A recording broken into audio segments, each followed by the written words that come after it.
ibyo wakoreye Abisiraheli, hari ibyo wakoreye basogokuruza, hari ibyo natwe twabonye. Nukuri Yesu we uhindura amateka y'abantu. Hari ibyo wakoreye Abisiraheli, hari ibyo wakoreye basogokuruza, hari ibyo natwe twabonye. Nukuri Yesu we uhindura amateka y'abantu. Hari ibyo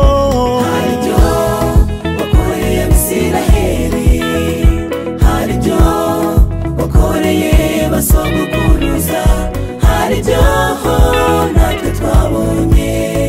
Nukuri Yesu we uhindura amateka y'abantu. Hari ibyo wakoreye Abisiraheli, hari ibyo wakoreye basogokuruza, hari ibyo natwe twabonye. Nukuri Yesu we uhindura amateka y'abantu.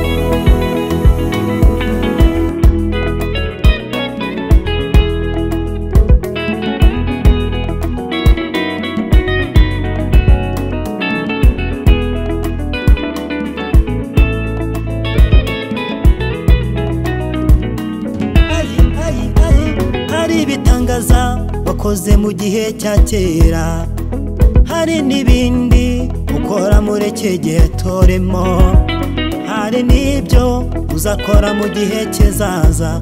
Nukuri Yesu we uhindura amateka y'abantu. Hari ibitangaza wakoze mu gihe cya kera, hari n'ibindi ukora muri iki gihe turimo, hari n'ibyo uzakora mu gihe kizaza. Nukuri Yesu we uhindura amateka y'abantu. Hari ibyo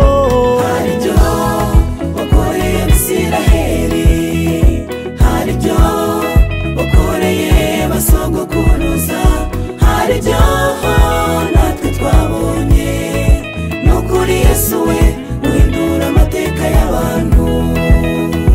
Hari ibyo wakoreye Abisiraheli, hari ibyo wakoreye basogokuruza, hari ibyo natwe twabonye. Nukuri Yesu we uhindura amateka y'abantu.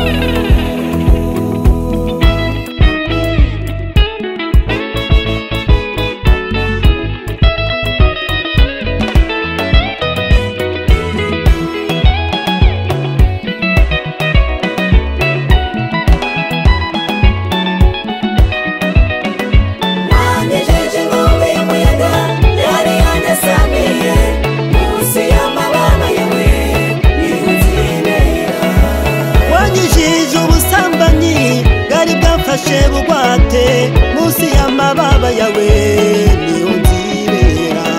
Wanyejeje inkubi y'umuyaga yari yanyasamiye, munsi y'amababa yawe niho nzibera. Wanyijije inkubi y'umuyaga yari yanyasamiye, munsi y'amababa yawe mwami niho nzibera. Wanyejeje inkubi y'umuyaga yari yanyasamiye, munsi y'amababa yawe niho nzibera.